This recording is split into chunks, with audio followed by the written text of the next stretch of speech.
made again, measurement. Using the appropriate instrument to measure physical quantities. Okay, choosing an appropriate instrument to measure a physical quantities is essential to ensure the highest accuracy of the measurement. Memilih instrumen yang sesuai untuk mengukur kuantiti fizikal adalah penting untuk memastikan ketepatan tertinggi dalam melakukan pengukuran. We know to measure a length, so we use meter ruler, measuring tape, vernier caliper, or micrometer screw gauge. For example, table show various instruments suitable use to measure. We have length to be measured. Suitable instrument need to be used. Example, accuracy, and example. Right. Several meter or more. Several meter or more, we use measuring tape. For example, where we want to use the measuring tape is to measure length and breadth of a classroom. All right, and its accuracy is 1 centimeter. For example, we only can write 56 centimeter, 70 centimeter. There's no point after that. We cannot write 56.5 centimeter, no. Right? If you measure, the point is between 56 and 57, for example, you have to choose one. Which one is nearest to the, is it nearest to 56 or nearest to 57? All right? So we have to choose one. We cannot put it 56.4, 56.7. No, we cannot do that. Several centimeter to 1 meter, we use meter rule. Example, length of simple pendulum, and its accuracy is 0.1 centimeter. Here we can write 2.6 centimeter, just 0.1 centimeter. We cannot write for using meter ruler 2.65 centimeter. No, just hanya 1 titik perpuluhan sahaja. Okay, between 1 centimeter to 12 centimeter. Antara 1 cm hingga 12 cm. Alatan yang paling sesuai untuk pengukuran jarak yang kecil ini, sebesar ini lebih kurang, sebesar ini, adalah vernier caliper. Vernier caliper, external and internal diameter of the test tube. Maksudnya kita boleh mengukur diameter dalam ataupun diameter luar tube. Okay. Dan ketepatannya dalam sentimeter adalah 2.0.01 sentimeter. Maka kita kena tulis nilai yang kita ukur, we have to write like this, 2.70 centimeter. 2.0 bagi sentimeter. Dan untuk lebih tepat, maksudnya apa-apa sahaja ukuran yang kurang daripada 2.5 cm, kecil je, maka alatan yang sesuai, suitable instrument that we can use is micrometer screw gauge. For example, when we want to measure diameter of a wire, thickness of paper sheet, for example, and its accuracy is 0.001 centimeter, 3 titik perpuluhan. Untuk sentimeter, ketepatannya untuk milimeter adalah 2 titik perpuluhan, 0.01 milimeter. For example, kalau jawapan yang ditulis dalam milimeter adalah 2.00, ingat dua titik perbuahan 2.00 milimeter. Kalau kita tulis dalam sentimeter adalah 0.200 sentimeter. Dia mesti ada 3 titik perpuluhan di belakang. Okey, kita tak boleh tulis walaupun ada 0, kita hanya tulis 0.2, tak. Okey. Meter ruler. Okey, meter ruler sekali lagi measure length from a few centimeter up to 1 meter, accurate up to 0.1 centimeter or 1 millimeter. Precaution to be taken when using meter ruler, perlu diambil perhatian apabila kita menggunakan pembaris. Make sure the object is a contact with the ruler. Maksudnya objek yang kita nak ukur tu mesti kalau kita ada pembaris, kita kena ada objek bersentuhan, kita sentuhkan pada pembaris tersebut. Kita tak boleh ukur pembaris, kita ambil ukuran pada jarak yang jauh macam ni. Okey, kita kena rapatkan. Avoid parallax error. Apa parallax error? Nanti kita akan jumpa nanti. Okey, ini yang dipanggil sebagai parallax error. Parallax error adalah disebabkan oleh kedudukan mata kita apabila mengambil bacaan. Objek atau benda kerja yang kita nak ukur, kita perlu berada tepat 90 darjah dengan objek yang kita nak ukur. So, kalau kita salah kedudukan mata, maka bacaan akan menjadi lebih 0.1 cm ataupun kurang daripada 0.1 cm. Contoh kedudukan ini, kalau mata kita memandang di sini, maka nilainya adalah 4.9 cm. Kalau kedudukan mata kita di sini, dia akan jadi 4.7 cm. Kalau kedudukan mata kita di sini, barulah memberi bacaan yang tepat sebab ianya serenjang. Okey, 90 darjah dengan bahan kerja ataupun benda yang objek yang kita nak ukur. Okey. Contoh di sini, kalau kita ambil satu objek, kita letakkan daripada 1. Okey, kita ukur 2, 3, 4. Maka berapa bacaan dia? Okey, bacaan yang kita dapat adalah 4.2. Mana 2? Ingat tadi ketepatan dia hingga berapa titik perpuluhan? Adalah 2 titik perpuluhan. Kau 1, 2. Okey, vernier caliper. Okey, ini adalah contoh vernier caliper dalam bidang kejuruteraan. Ianya sangat penting untuk awak faham dan tahu menggunakan vernier caliper. Dan kalau awak pergi pada bengkel nanti, terutama bagi kejuruteraan mechanical dan juga elektrik, juga JKPK, petrokimia. So, vernier caliper ni kita akan guna selalu. Okay. So, sekali lagi, measure length from 1 mm to 100 mm, accurate up to 0.01 cm or 0.1 mm. Okay, kita berkenalan dulu dengan vernier caliper ataupun angkut vernier ni.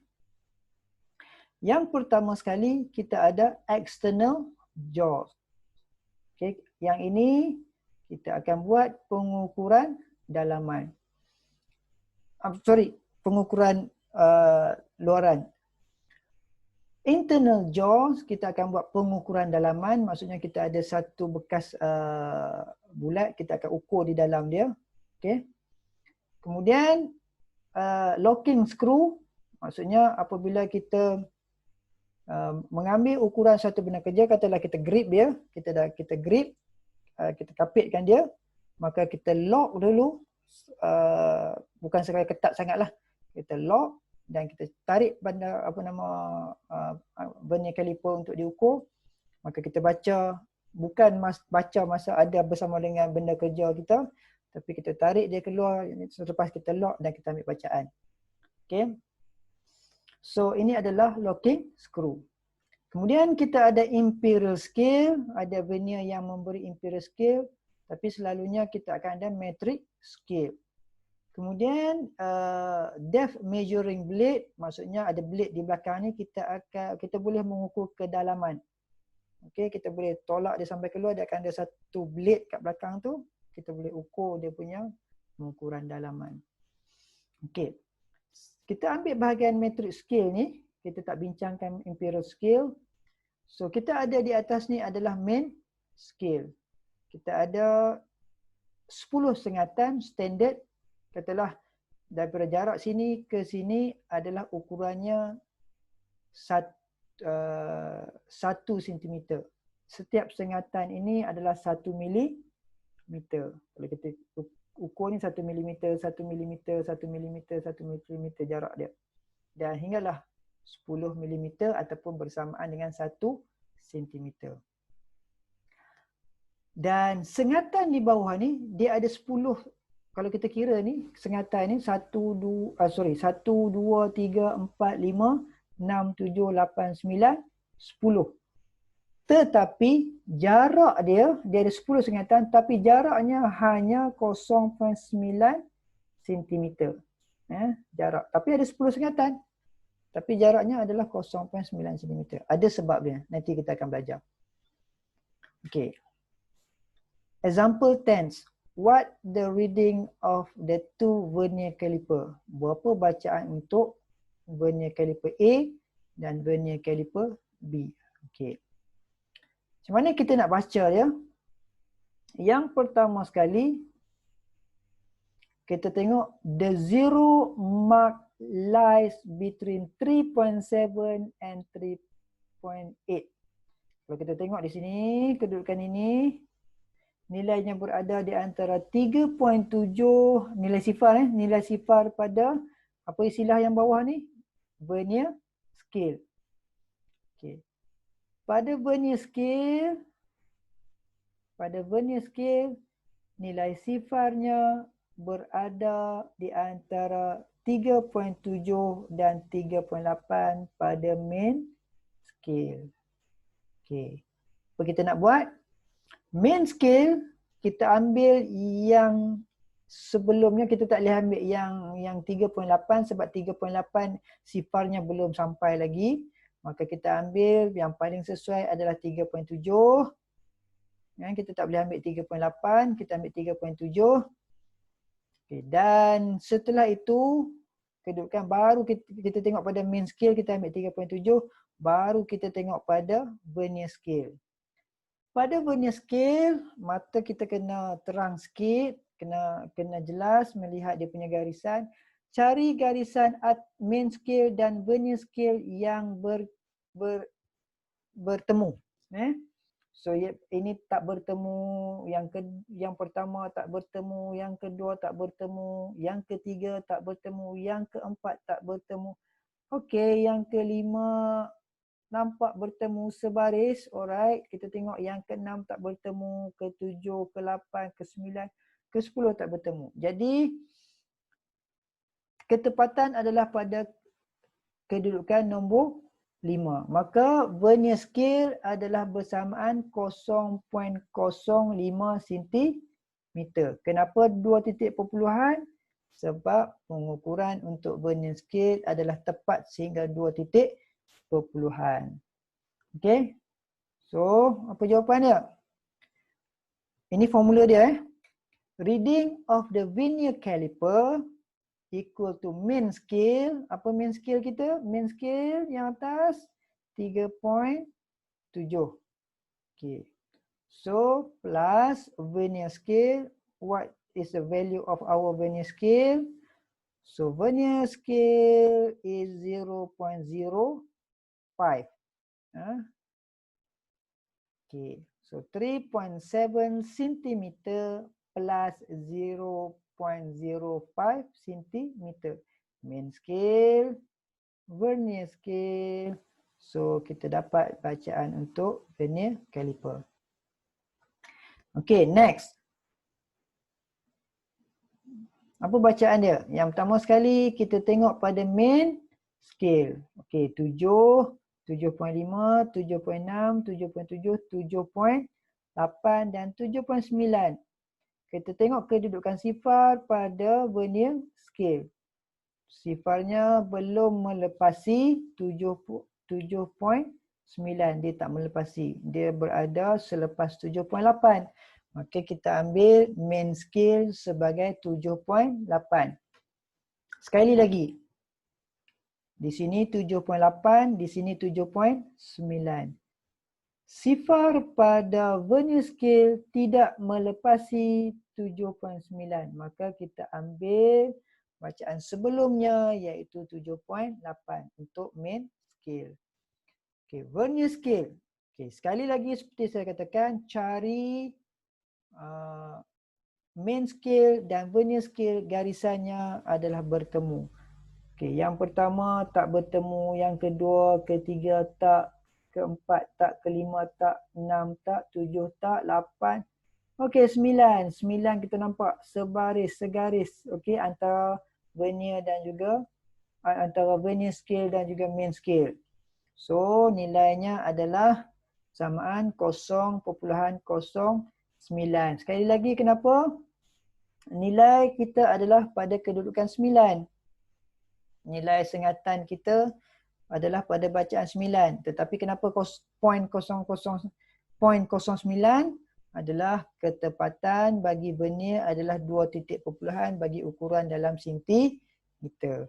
So, formulanya reading of the vernier caliper main scale reading plus vernier scale reading. So 7.8 plus 0.09, maka kita dapat 7.89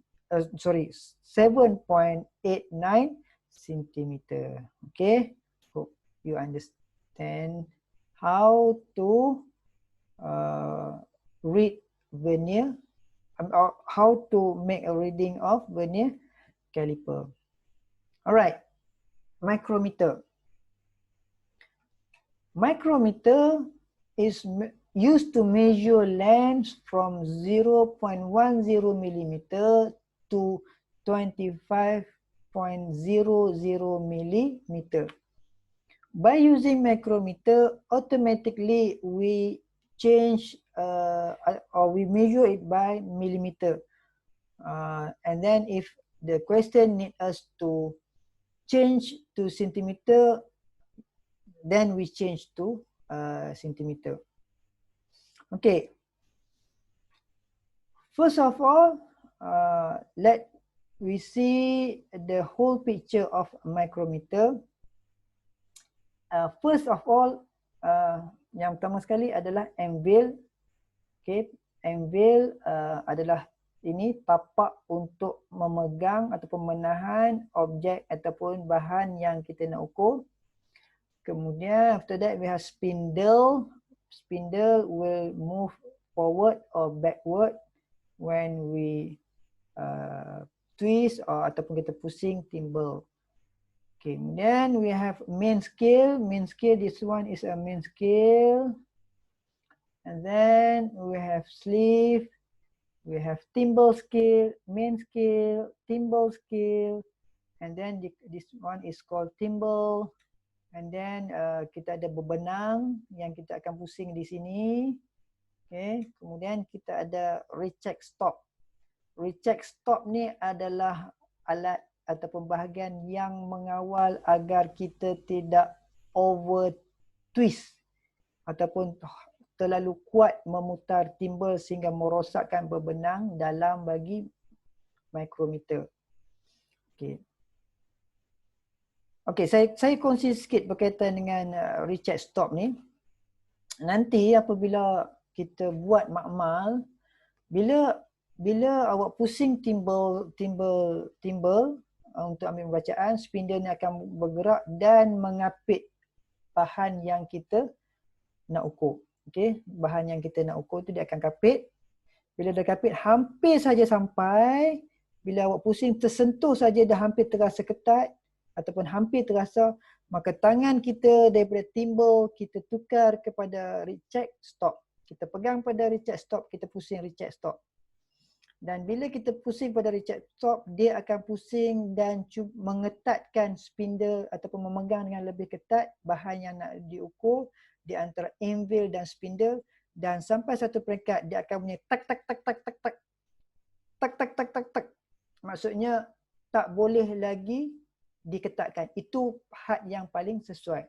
Tapi kalau awak pakai timbal, nak kapit dia ataupun nak ketatkan bahan yang diukur, awak mungkin akan ketatkan sehingga merosakkan berbenang di dalam yang ada di dalam timbal tersebut.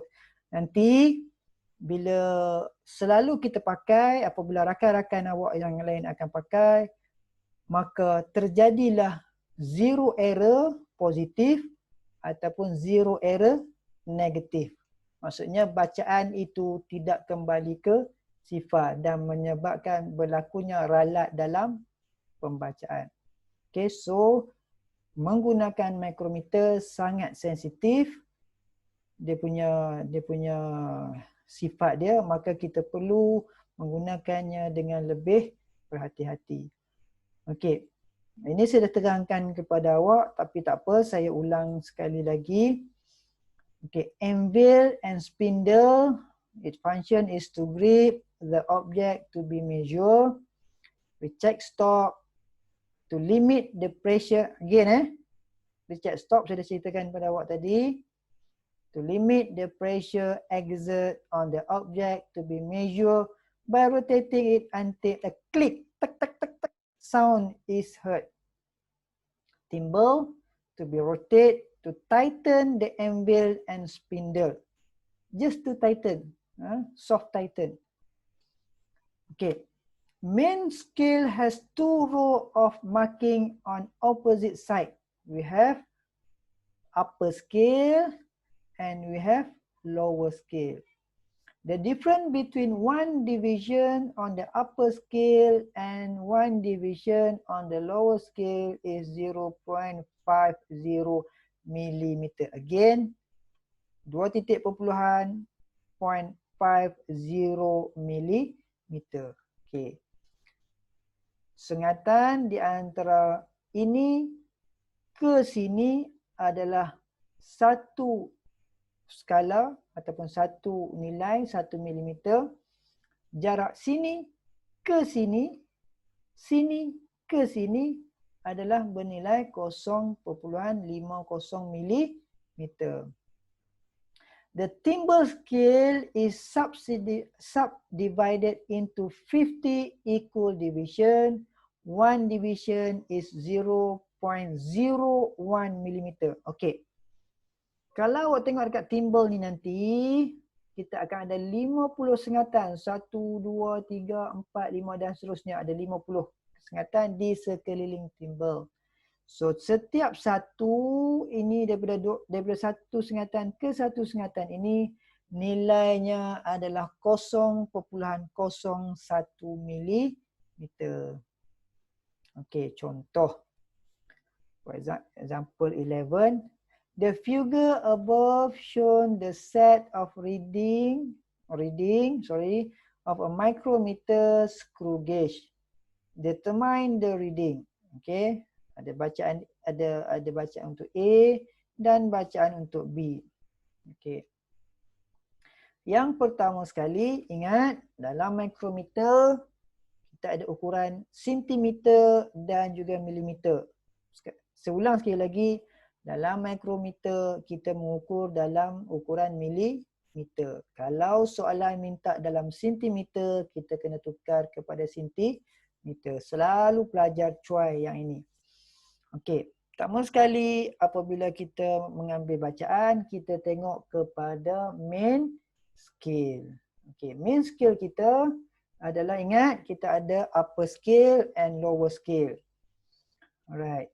So, kita ada bacaan 5 mm, 6 mm, 6 sampai ke 7. Tak sampai kan? Tak sampai 7. Tetapi melepasi 0.5 selepas 6. Okey, 6 dan sini 0.5, maka dia jadi 6.5 mm. Okey. And then kita tengok kepada timbal scale. Tengok pada timbal scale, kita cari garisan di antara timbal scale dengan main scale yang sebaris, selari. Okey. Kemudian kita tengok sini bawah. Sini 35, sini 40. So 35, 36, 37. Ingat tadi, setiap satu sengatan adalah 0.01. Setiap sengatan adalah 0.01. Maka 35, 36, 37, maka kita darabkan dengan 0.01 milimeter. Okey, formula dia. Reading of the micrometer screw gauge equal to main scale reading. Main scale reading, berapa main scale reading kita? Adalah 65. And thimble scale reading, berapa thimble scale reading kita? Adalah 0.37 milimeter. Now, kita punya nilai ukuran bagi mikrometer adalah 6.87 milimeter. Okey. Contoh yang kedua, kita ada pengukuran untuk mikrometer bagi contoh yang kedua. Kita tengok kepada nilai upper scale and lower scale. So kita ada 10, 11, 12, cecah 13, tak cecah 13. Melebihi skala 0.5, tak melebihi skala 0.5. Maka bacaan kita adalah 12 mm sahaja. Main scale kita hanya dibaca pada upper scale, lower scale belum capai, maka nilainya adalah 12 mm. Tambah dengan thimble scale. Okey, kita tengok pada thimble scale. 20, 21, 22. Nampak? Selari antara thimble scale dan juga main scale. Maka kita darabkan dengan 0.01 mm. Sekali lagi, kenapa 0.01 mm? Sebab setiap sengatan adalah 0.01 mm.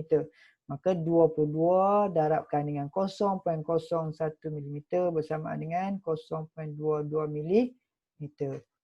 So bacaan dia adalah 12.0 pada main scale tambah 0.22 mm pada thimble scale. Nilai yang kita dapat adalah 12.22 mm. Kalau soalan minta dalam sentimeter, maka kita tukar unitnya kepada sentimeter. Penukaran unit kita dah belajar kan sebelum ini? Okey. Systematic error. Okey, kita jumpa pada video yang akan datang.